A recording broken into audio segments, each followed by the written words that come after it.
Hello et bienvenue dans l'épisode 17, les morphologies, cette vieille recette au goût rance.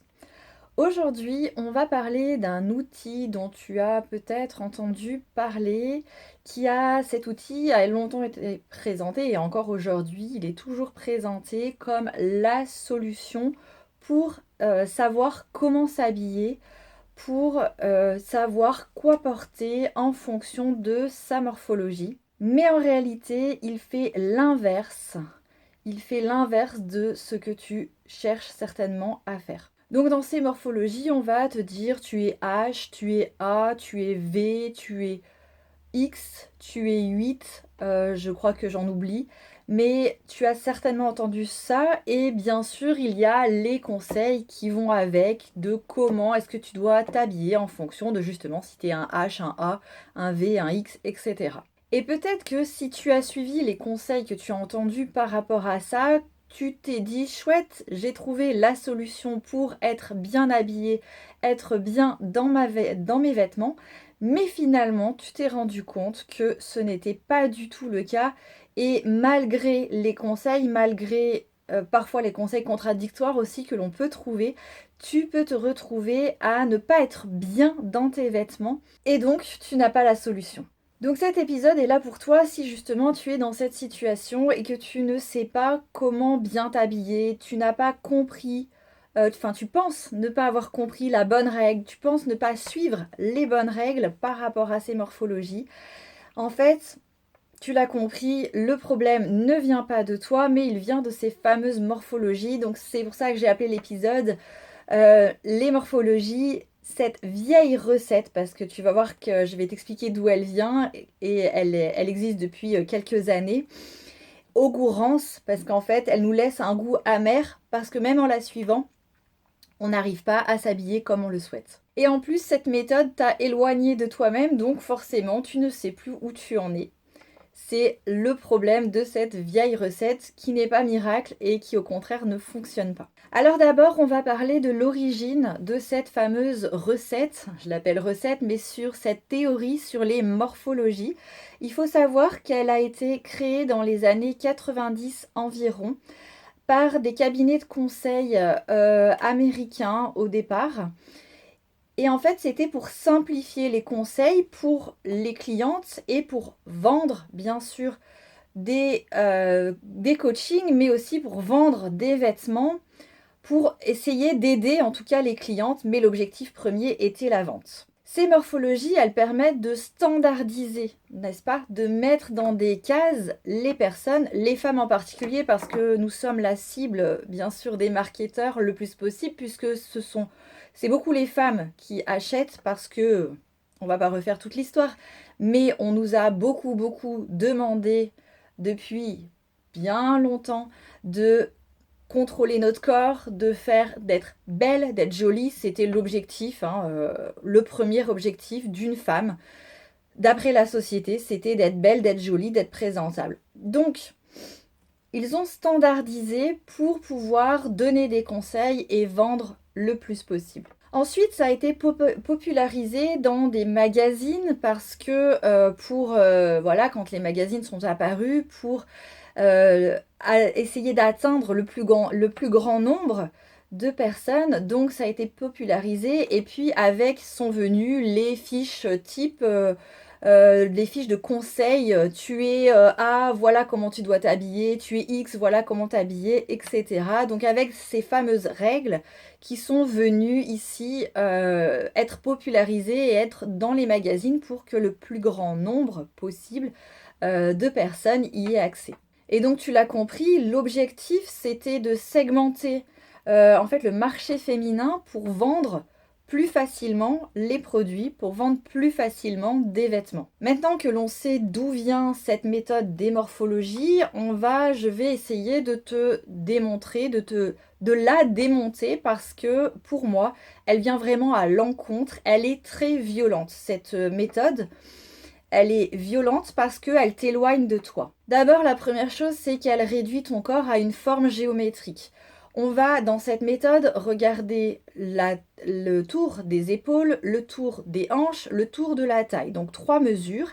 Et à partir de ça, on va te dire quelle lettre tu es. Le corps, merci, mais ce ne sont pas que des mesures et tu le vois dans moi, mon approche, dans ma façon de faire, je prends en compte beaucoup plus de choses que simplement juste 3 mesures sur le corps et tu seras, j'espère, enfin je pense, d'accord, c'est que nous ne sommes pas simplement 3 mesures et nous ne sommes pas juste une forme géométrique. Il y a plein d'autres choses, il y a plein d'autres critères qui pourraient décrire notre corps. Ensuite, la chose là où elle est la plus violente, cette méthode, c'est qu'elle pose d'emblée l'idée qu'il y a un déséquilibre à corriger. C'est-à-dire que cette méthode, elle part du principe que la silhouette qui est la bonne silhouette, c'est la silhouette en X. C'est celle qui a les hanches et les épaules de la même largeur, c'est-à-dire qu'ils font le tour de hanches et le tour des épaules font la même taille, et que le tour de taille, lui, est plus petit. Donc vraiment pour faire une forme de X, c'est-à-dire que tu as la largeur des épaules, la largeur des hanches de la même taille, et la taille fait le croisement du X. Donc ça part du principe qu'il y a une bonne morphologie à avoir. Et donc ça voudrait dire que toutes les autres morphologies sont à corriger pour tendre vers celle-là, pour ressembler le plus possible à celle-là. Donc c'est hyper violent parce qu'on va te demander de camoufler, donc de cacher des endroits. On va te demander de corriger, on va te demander de compenser.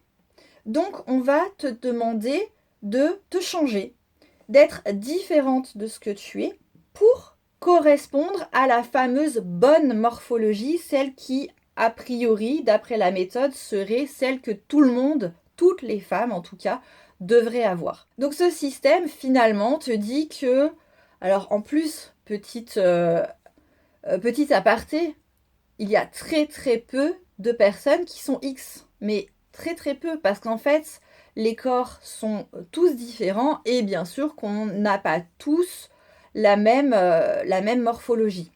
Donc ça apprend que soit tu es pas assez, soit tu es trop. Il y a toujours quelque chose à corriger, il y a toujours quelque chose qui ne va pas, soi-disant, dans ton corps. Je mets des pincettes parce que comme je n'adhère pas du tout à cette morphologie, je ne veux pas que tu entendes des choses qui seraient des vérités qui pour moi sont complètement fausses. Donc ça t'amène à être mal dans ton corps, dans ta peau, puisque on te dit, sans même parfois le nommer, mais on va te dire que tu n'as pas la bonne morphologie et qu'il faut que tu corriges, que tu compenses, que tu caches, que tu fasses en sorte que tu sois autrement. Donc ça t'amène de la culpabilité en te disant mais pourquoi je n'y arrive pas, pourquoi je suis différente, la comparaison bien sûr avec les autres, avec les femmes dans les magazines, c'est un sentiment humain, hein, c'est quelque chose d'humain la comparaison, mais à un moment donné elle devient malsaine quand elle est toujours négative. Et tu as ce sentiment de mal-être qui arrive, qui est là en permanence puisque tu es hors norme, soi-disant, tu es pas comme il faudrait, tu ne ressembles pas à cette fameuse morphologie qui serait la bonne, et donc tu te perds, tu ne sais plus où tu en es, et tu navigues avec ce sentiment de culpabilité, cette comparaison, ton corps qui est bien là présent et qu'il faut bien habiller, et tu aimerais certainement être bien dedans. Et voilà, tu es prise entre ces deux feux parce que ces morphologies partent de ce principe-là. Et petite aparté également, et c'est un vrai comble, c'est que les vêtements ne sont pas produits en fonction de ces fameuses morphologies, ne sont pas créés en fonction de ça. C'est-à-dire qu'on ne crée pas, c'est là où est le comble du comble, j'ai envie de dire, c'est que ils ont créé cette méthode pour vendre et pour segmenter le plus possible et pour avoir un peu la mainmise sur ce qu'on devrait faire. Mais les vêtements ne sont pas fabriqués en fonction de ces morphologies. C'est-à-dire que tu n'as pas de vêtements qui vont aller forcément à la personne H, je dis au hasard, la personne H, pour correspondre à un X. Non, Les vêtements sont faits, les designers, les créateurs de vêtements, etc., ils sont faits avec leur inspiration, ils s'inspirent à droite, à gauche, etc. Ça, ils donnent des tendances, mais ça n'a rien à voir, la création des vêtements n'a rien à voir avec les morphologies. Donc, on nous a vendu une méthode qui, soi-disant, serait géniale pour pouvoir s'habiller, et de l'autre côté, on crée des vêtements qui n'ont rien à voir avec cette méthode, donc c'est encore à nous d'aller creuser, d'aller trouver les vêtements et d'aller faire que ça fonctionne avec cette méthodologie. Donc là, on marche vraiment sur la tête, on est vraiment dans un système qui n'a pas de sens et un système qui t'éloigne de toi. Parce qu'en fait, encore une fois, ça vient de l'extérieur, ça vient de soi-disant, il y aurait une morphologie qui serait la bonne morphologie. Et toi, ben, si tu es différente, tu peux te considérer comme hors norme, hors ce qu'il faudrait. Donc, tu apprends petit à petit à détester ton corps. Je vais aller jusque-là parce que je côtoie, parce que j'accompagne des femmes qui détestent leur corps, parce que tout ça fait que on nous incite à détester notre corps. Donc ensuite, bah, ces femmes sont déconnectées de leurs ressentis. Elles ne savent pas ce qu'elles ont envie d'avoir, elles ne savent pas ce dont leur corps a besoin. On est vraiment sur un regard extérieur et on va se critiquer en permanence et essayer de ressembler à une norme. Donc on va avoir ce regard de comparaison qui est assez dur en général, qui est très critique et qui fait qu'on n'est pas bien. Hein. Si tous les matins on n'aime pas son corps alors qu'on doit s'habiller, qu'on doit vivre avec notre corps en permanence, eh bien on n'est pas bien et chaque matin, chaque jour de notre vie, ça se reproduit. Ensuite, il y a une perte de confiance parce que on doute de soi, on doute de son bon goût parce qu'on n'arrive pas à coller à cette norme, on n'arrive pas à faire comme il faudrait. Et en fait, on essaye de coller à des règles qui ne sont pas les nôtres et finalement, on a l'impression de ne pas savoir faire, d'être nul, de ne pas comprendre ce qu'il faut faire, de ne pas avoir intégré des règles, oui, d'être perdu. Donc on perd confiance en soi et encore une fois, ça se reproduit chaque jour de notre vie puisque tous les jours, on va s'habiller, on va se regarder dans le miroir et on va potentiellement, également pour certaines personnes malheureusement, subir des critiques ou des réflexions ou des regards des autres qui jugent, qui comparent eux aussi, parce que les autres aussi sont sous cette influence de l'image et de cette fameuse norme que on devrait suivre, soi-disant. Avec ce système-là, on est dans une répétition du même schéma. J'aime bien, c'est la citation qui dit, je crois que c'est d'Einstein, mais je suis pas sûre, qui dit si vous voulez des résultats différents, faites des choses différentes. Alors c'est pas exactement la citation, mais elle veut dire ça. C'est-à-dire que quand on est perdu, quand on a perdu confiance, quand on est dans ce système de fameuse morphologie, on est dans une répétition d'un schéma parce qu'on se dit je n'y arrive pas, mon corps n'est pas comme il faut, donc on change de vêtements et on ne comprend pas ce qu'on doit faire, ce qu'on doit mettre en place pour enfin s'habiller comme nous on aime et comme on va comment dire, en acceptant qui on est et comment on est. Donc on ne change pas de regard. On va vraiment aller chercher à l'extérieur encore et encore des informations, des méthodologies, des astuces, des comment je devrais faire, des règles, mais qui sont extérieures et qui parfois, je le redis, sont contradictoires hein, parce que selon les conseils qu'on peut trouver pour une morphologie en A, et ben, ça va pas être forcément les mêmes en fonction des personnes. Il y a une base commune et des fois il y a des différences et on ne sait plus ce qu'on doit faire. Donc, on répète ce schéma, on le répète, on le répète, on le répète, parce que en même temps, c'est un petit peu le seul discours qu'on entend quand on veut essayer de s'habiller. Et quand on est en répétition de ce schéma, ben, on a des résultats qui sont les mêmes et qui nous mettent mal à l'aise, qui nous font perdre notre ressenti, notre confiance en nous, etc. Donc on est dans un cercle vicieux. Donc, en répétant ce schéma, eh bien, on est toujours autant perdu. Et on continue à s'habiller, non pas pour soi, mais contre soi. On continue à considérer son corps comme un problème, comme il n'est pas dans la norme, il n'est pas comme il faut que je le corrige, il faut que je le cache, il faut que je le transforme, il faut que l'on ne voit pas cette partie, ou au contraire qu'on voit celle-ci, etc. Donc on ne s'habille pas pour soi, on s'habille contre soi chaque jour, répété de notre vie. Alors tout cela, cette histoire de morphologie, elle est valable en France. Elle est valable aussi dans certains autres pays. Par contre, elle n'est pas valable, c'est-à-dire qu'elle n'est pas, elle n'a pas été autant mise en avant qu'en France. Je vais te parler par exemple de l'Italie, où l'Italie a quand même une grosse culture au niveau du vêtement. Et en fait, en Italie, ce qui a été mis en avant, c'est pas ces fameuses morphologies. Donc, comme quoi, une règle hein, d'un pays à l'autre, on passe la frontière et hop, cette règle, elle n'est plus valable. Donc, elle est peut-être pas très fondée finalement. Mais on parle plutôt de portamento. Alors, désolée pour mon accent italien. C'est la façon d'habiter le vêtement, c'est la façon d'être, c'est la façon de se présenter, c'est la façon de bouger, l'allure qu'on peut avoir, le mouvement qu'on peut avoir. Et par exemple, je vais te donner un exemple hyper concret, c'est ces fameux pantalons larges. J'aime bien cet exemple parce qu'on m'en parle souvent. Des femmes souvent qui sont petites et qui vont avoir une morphologie, qui vont être plutôt rondes et qui vont me dire, moi j'adore les pantalons larges, très larges, mais je n'en mets pas parce que ça tasse la silhouette, parce que j'ai l'air encore plus petite. Ça c'est lié aux morphologies, hein. La femme X, elle est pas petite, elle est pas ronde, elle est fine et elle est un peu grande. Donc on va te demander de ne pas être ni petite ni ronde. Merci bien, mais si je suis comme ça, je suis comme ça.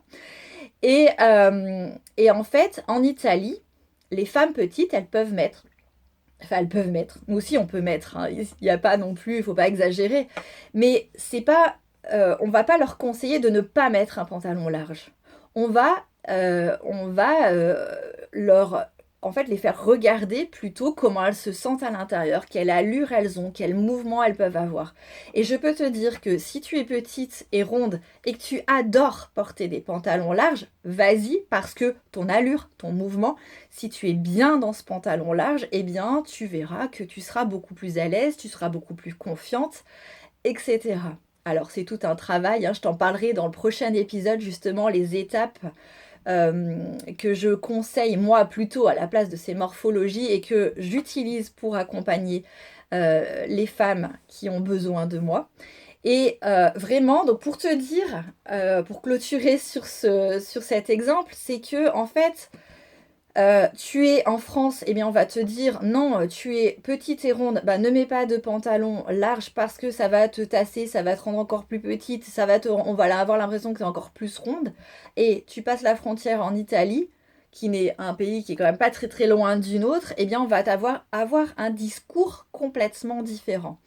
Donc tout ça pour te dire encore une fois que ces règles de comment bien s'habiller, hein, j'ai envie de remettre les guillemets sur le bien s'habiller, en fait, ça va dépendre de plein de choses et ces règles qui sont pas imposées, mais en tout cas présentées en France, eh bien, sont pas forcément des vraies règles qui sont à suivre en tout cas. Donc pour revenir à l'Italie, il y a cette référence culturelle à la mode des années 70-80 où on valorisait le mouvement, où on va valoriser la texture, la posture et pas la correction, pas je corrige ma silhouette.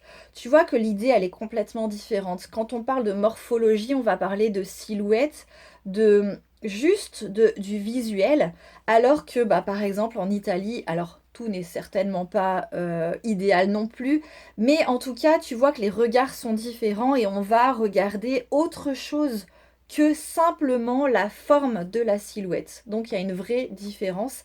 Et alors moi je préfère l'approche italienne où on parle plus d'incarnation, de qui est la personne, de ce qu'elle dégage, etc., que ces fameuses morphologies qui nous font rentrer dans des cases qui pour moi sont absolument absurdes et je te l'ai dit, mais violente également. Alors dans cet épisode, je vais pas te donner une nouvelle règle, une nouvelle façon de faire. Je t'ai dit, on va en parler dans le prochain épisode. Alors c'est pas non plus quelque chose qui est obligatoire, ce que je te présenterai, hein, bien sûr. Tu as compris que mon approche, moi, elle est plutôt, au contraire, elle part de toi. Donc c'est toi qui testes, c'est toi qui essayes et c'est toi qui prends tes décisions et qui as tes propres critères, tes propres règles du jeu pour t'habiller.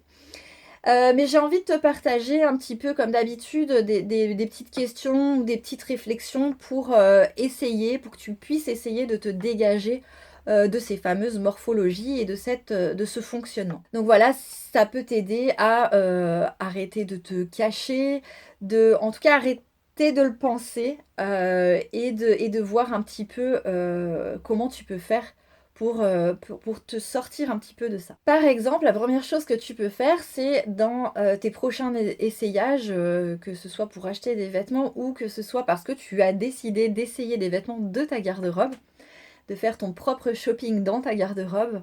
Est-ce que tu essayes d'observer ce ressenti, le ressenti que tu as? Est-ce que ce sont les choses qui te viennent? Est-ce que ce sont des choses qui viennent de toi? Ou est-ce que ce sont des choses qui viennent d'une règle que tu as entendue, qui est liée un petit peu aux morphologies ou à d'autres choses qui sont en lien? Et est-ce que c'est quelque chose que tu as appris et qui vient de l'extérieur?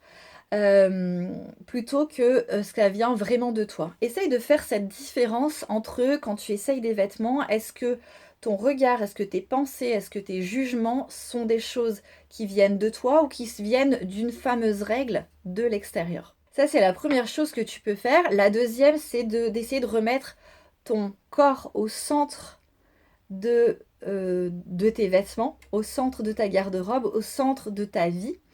Et non pas comme un problème à corriger, comme je te le disais, hein, ces fameuses morphologies, on a envie, on nous demande de corriger notre corps, donc de plus le voir comme ça, mais plutôt comme un point de départ.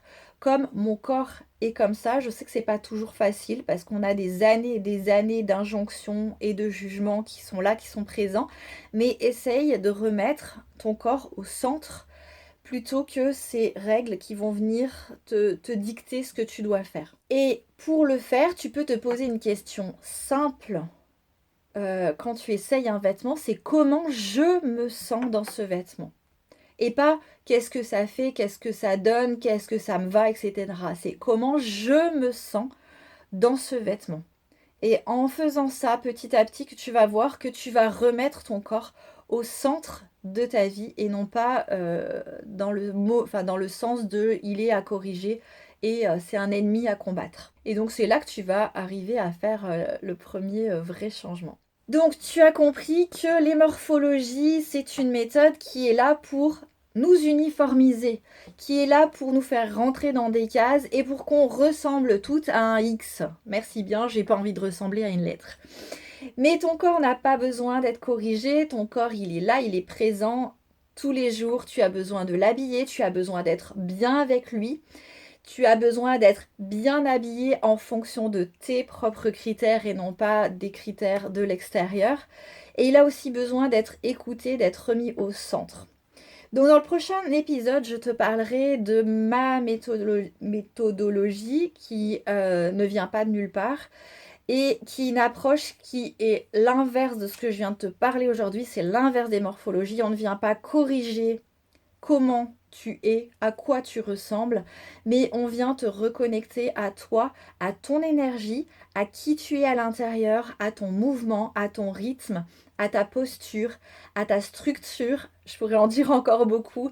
On vient se reconnecter à qui on est, à comment on fonctionne aussi, et ensuite pour trouver ses propres règles, ses propres critères et pouvoir s'habiller en fonction de soi et pas de l'extérieur. Alors arrête de regarder les morphologies et on se retrouve au prochain épisode. Je te remercie d'avoir été là jusqu'au bout. Si cet épisode t'a parlé, eh bien comme d'habitude, tu peux mettre un pouce, 5 étoiles, un commentaire en fonction de la plateforme où tu l'écoutes. Ça permet de faire connaître l'épisode et le podcast à plus de femmes qui pourraient en avoir besoin. On se retrouve très vite dans un prochain épisode et d'ici là, prends soin de toi là où tu te trouves. Bye bye!